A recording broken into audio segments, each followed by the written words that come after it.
পূর্বাঞ্চল প্রতিদিনে এই মুহূর্তে কয়েকটি সংবাদ নিয়ে আপনাদের সাথে রয়েছি আমি স্বপ্ন। বিস্তারিত সংবাদের আগে প্রথমে দেখে নেব হেডলাইন। কাটিগড়ায় ভৈরবপুর জিপিতে নতুন একটি অরাজনৈতিক সংগঠন ভৈরবপুর যুব উন্নয়ন ক্লাবের আত্মপ্রকাশ হলো আজ রবিবার। প্রথমবারের মতো ছাত্র শিক্ষকের পুনর্মিলন অনুষ্ঠান খোয়াই জেলায়। বেটি বাঁচাও বেটি পড়াও বিষয়ে সচেতনতা ছড়াতে প্রশাসনের ওয়াল পেন্টিং কর্মসূচি শিলচরে। 21 ফেব্রুয়ারি আন্তর্জাতিক মাতৃভাষা দিবসকে কেন্দ্র করে বিলোনিয়া প্রেস ক্লাবের উদ্যোগে বসে আঁকো প্রতিযোগিতা। বিভিন্ন ধর্মীয় সামাজিক কর্মকাণ্ডের মধ্য দিয়ে উদয়পুর টেপানিয়া পূর্বপাড়া জামে মসজিদে ওয়াজ মাহফিল সম্পন্ন।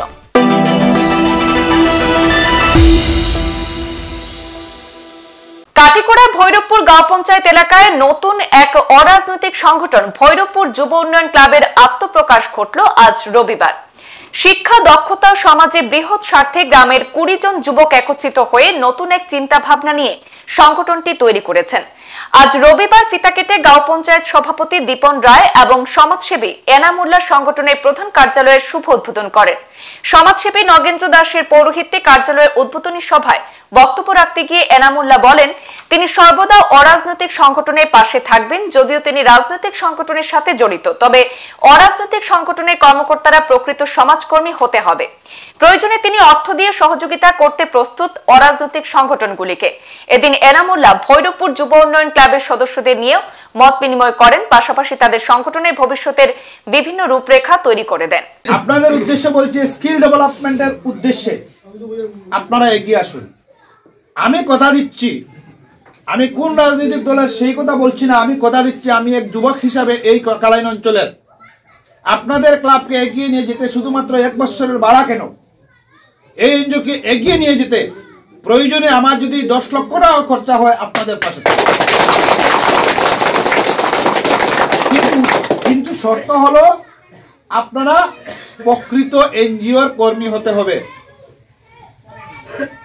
আমি আজকের সভায় ঘোষণা দিচ্ছি যে আপনারা আজকে থেকে একটা কাজ করুন। এই অঞ্চলে অনেক মানুষের গরু রয়েছে, গরু পালন করে, দুধের গাই রয়েছে করে। আপনারা আজকে থেকে এই এনজিও ব্যানারে এই ভৈরবপুর এই 2টা পার্ট বা একটা পার্ট, যে 2টা পার্ট রয়েছে আপনারা যেখানে তৈরি হয়েছে, প্রথম এখান থেকে 1 থেকে শুরু করুন। যতজন পরিবারের মানুষে, যতটি পরিবারে গরুর গাই রয়েছে, যে দুধের গাই, প্রত্যেকটি পরিবারের লিস্ট করুন এবং আপনারা তৈরি থাকুন। আগামী 15 দিনের মধ্যে প্রথম ডায়েরি ডিপার্টমেন্ট থেকে আপনাদের এনজিওর ব্যানারে একটা অ্যাওয়ারনেস প্রোগ্রাম আমি করাবো। ছাত্র শিক্ষকের পুনর্মিলন অনুষ্ঠান খোয়াই জেলার এই প্রথম। ছাত্র এবং শিক্ষকের সমন্বয় বজায় থাকে শুধু শিক্ষা প্রতিষ্ঠানে, তা একেবারেই যে ভুল চিন্তা তা আজ প্রমাণিত কল্যাণপুরে। রবিবার কল্যাণপুর দ্বাদশ শ্রেণী বিদ্যালয়ের প্রাক্তন ছাত্রছাত্রী দ্বারা আয়োজিত প্রাক্তন শিক্ষকদের সম্মাননা অর্থাৎ ছাত্র শিক্ষকের পুনর্মিলন অনুষ্ঠান অনুষ্ঠিত হয়। উক্ত অনুষ্ঠানে উপস্থিত ছিলেন কল্যাণপুর দ্বাদশের 2002 ইংরেজির শিক্ষাবর্ষের মাধ্যমিক উত্তীর্ণ ছাত্রছাত্রী এবং 2004 ইংরেজির শিক্ষাবর্ষের উচ্চ মাধ্যমিক উত্তীর্ণ ছাত্রছাত্রীরা। ছিলেন তৎকালীন সময়ে কল্যাণপুর দ্বাদশ এর শিক্ষক শিক্ষিকারা এবং অতিথি হিসেবে উপস্থিত ছিলেন অত্র এলাকার বিধায়ক পিনাকি দাস চৌধুরী। এদিন বিধায়ক উপস্থিত হয়ে এই মহতী উদ্যোগের আয়োজন করার জন্য ছাত্রছাত্রীদের অসংখ্য ধন্যবাদ জানান। তিনি ওনার শিক্ষকদের প্রতি বলেন, সকলকে আজ একসাথে দেখতে পেয়ে তিনি গর্ববোধ করেন এবং বলেন, বিধায়ক হিসেবে মানুষের জন্য কাজ করার যে শক্তি পেয়েছেন তা শুধুমাত্র সকলের আশীর্বাদ এবং ভালোবাসায়। বিধায়ক আরো বলেন, আগামী দিনে সকলের আশীর্বাদ মাথায় নিয়ে আবারও সমাজ ও দেশের জন্য কাজ করার অঙ্গীকারবদ্ধ হন তিনি। নিজেকে তৈরি করে দেওয়ার কাছে যারা বিগত দিন, আজকে ওনারা হয়তো প্রাক্তন হয়েছে, কিন্তু তাদের গুরুত্ব এবং দায়িত্ব অপরিসীম ছিল আর ছিল বলেই আজকে এই বিদ্যালয় থেকে, প্রত্যেকটা বিদ্যালয় থেকে দেখবেন আমরা যারা ছাত্রছাত্রী, আমাদের যারা শিক্ষক, তাদের কারণে আজকে কেউ ডাক্তার, ইঞ্জিনিয়ার, কেউ শিক্ষক, কেউ রাজনৈতিক ব্যক্তিত্ব তৈরি হয়েছে। এবং একটা লক্ষণীয় বিষয়, তাদেরকে স্মরণ করা, তাদেরকে তাদের চিন্তাধারায় চলা এবং তাদেরকে সম্মান করা এবং এই ধরনের একটা অনুষ্ঠানে একত্রিত করা, সেটা আসলে একটা বিরাট গুরুত্বপূর্ণ আমি মনে করি। কাছাড় জেলা প্রশাসনের উদ্যোগে রবিবার শিলচরে ওয়াল পেন্টিং কর্মসূচি আয়োজন করা হয়। জেলা সমাজ কল্যাণ বিভাগের উদ্যোগে আয়োজিত এদিনের অনুষ্ঠানে 150-এরও বেশি ছাত্রছাত্রীরা উৎসাহের সঙ্গে অংশগ্রহণ করে শহরের অফিস পাড়া এলাকা, তরুণরাম ফুকন বিদ্যালয় ও পাটোয়ারি অফিস পাড়া এলাকায় থাকা দেওয়ালগুলিতে শীর্ষক বিষয়ের উপর বিভিন্ন চিত্র তুলে ধরে জনগণকে সচেতন করার প্রয়াস করেছেন তারা। সমাজে মেয়েদের সুরক্ষা এবং তার অধিকার সম্পর্কে সচেতনতা বৃদ্ধি করার লক্ষ্যে প্রশাসন এই ধরনের পদক্ষেপ হাতে নিয়েছে। প্রশাসনের এই মহৎ প্রয়াস জনগণের মধ্যে সচেতনতা বৃদ্ধি করার পাশাপাশি বিভিন্ন এলাকাগুলিকে চিত্রকলার মাধ্যমে সাজিয়ে তোলা হয়েছে। বেটি বাঁচাও বেটি পড়াও স্লোগানের মাধ্যমে সমাজকে সচেতনতার বার্তা পৌঁছে দিতে এগিয়ে এসেছে আসাম বিশ্ববিদ্যালয় সহ বিভিন্ন স্কুল কলেজের ছাত্রছাত্রী সহ শিলচরের বিভিন্ন সংস্থা ও সংগঠন। तो हम लोग department of women and child development district hub for empowerment के तरफ से बेटी बचाओ बेटी पढ़ाओ का हम लोग अवेयरनेस कैंपेन कर रहे हैं, जिसमें से हम लोगों ने बहुत सारे एक्टिविटीज़ किए हैं अलग अलग टी स्टेट्स पे और अलग अलग विलेजेस में जाके हम लोगों ने प्रोग्राम कंडक्ट किया है। उसमें से एक प्रोग्राम जो हम लोगों ने सिलचर टाउन पे कंडक्ट किया है वो है वॉल पेंटिंग कॉम्पिटिशन।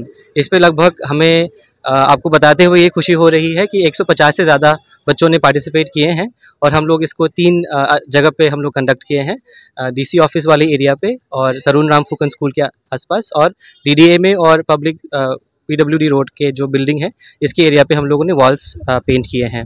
थीम हमारा women and child development and inclusive development of women and women empowerment के ऊपर हम लोगों ने फोकस किया है और हमें इसका एक बड़ा एडवांटेज ये है कि हम पब्लिक को तो मोबिलाइज कर ही रहे हैं, साथ ही साथ हम जगह को भी सुंदर कर रहे हैं, तो it's serving both the purpose.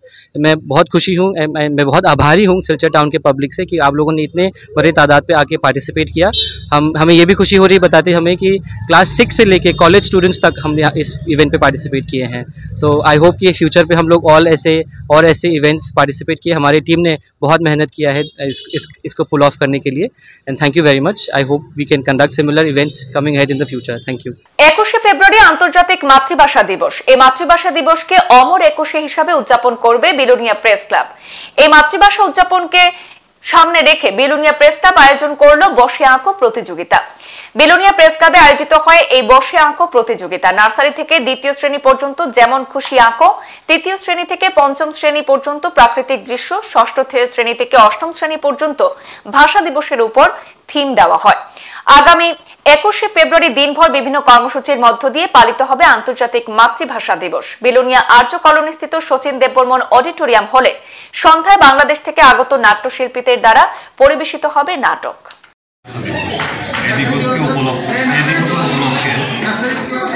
আমরা বিলোনিয়া প্রেস ক্লাবের পক্ষ থেকে বসে আঁকো প্রতিযোগিতার আয়োজন করেছি। বিলোনিয়া প্রেস ক্লাবের কনফারেন্স অনুযায়ী এই প্রতিযোগিতাটা চলছে 3টা বিভাগের উপরে, নার্সারি থেকে 2 পর্যন্ত ক বিভাগ এবং 3 থেকে 5 পর্যন্ত হলো খ বিভাগ, 6 থেকে 8 পর্যন্ত হলো গ বিভাগ। এই 3টা বিভাগই আমাদের পার্টিসিপেন্ট হয়েছে। 100 উপরে কচিকাঁচা শিশু থেকে শুরু করে ছাত্রছাত্রীরা অংশগ্রহণ করেছে এবং তাদের যে উৎসাহ উদ্দীপনা তাদের মানে পরিলক্ষিত দেখা গেছে। আমরা সবাই মিলেই আমরা এই বসে আঁকো প্রতিযোগিতাটা সাফল্যমণ্ডিত করেছি। তার জন্য আমি অভিভাবক মহল থেকে এবং প্রেসক্লাবের যারা সদস্য আছে তাদেরকে আমি আন্তরিকভাবে ধন্যবাদ জানাচ্ছি। বিভিন্ন ধর্মীয় সামাজিক কর্মকাণ্ডের মধ্য দিয়ে ত্রিপুরা রাজধানী আগরতলার উদয়পুর টেপানিয়া পূর্বপাড়া জামে মসজিদে অনুষ্ঠিত হওয়া ওয়াজ মাহফিলের সমাপ্তি ঘটল। জমজমাট এবং ধর্মীয় অনুষ্ঠানে সামাজিক কর্মকাণ্ডকে ঘিরে ব্যাপক উৎসাহ উদ্দীপনা লক্ষ্য করা যায়। ওয়াজ মাহফিল উপলক্ষে বিভিন্ন এলাকার গরিব দুস্থ লোকদের মধ্যে বস্ত্র বিতরণ করা হয়। একই সাথে এদিন রাতে টেপানিয়া মসজিদ প্রাঙ্গণে অনুষ্ঠিত হয় নজর কাড়া অনুষ্ঠান। এতে জালাল খেদমত আল ইনসান ফাউন্ডেশনের পক্ষ থেকে উদয়পুরের প্রাক্তন মহকুমা শাসক তথা বর্তমান মাইনরিটি ওয়েলফেয়ার বোর্ডের ডিরেক্টর মুসলিম উদ্দিন আহমেদকে সংবর্ধনা জ্ঞাপন করা হয়। এদিনের উক্ত মাহফিলকে ঘিরে ব্যাপক উৎসাহ লক্ষ্য করা যায় জনগণের মধ্যে। সংবাদ এই পর্যন্তই, ফিরছি পরবর্তী অন্যান্য আপডেট নিয়ে। ধন্যবাদ।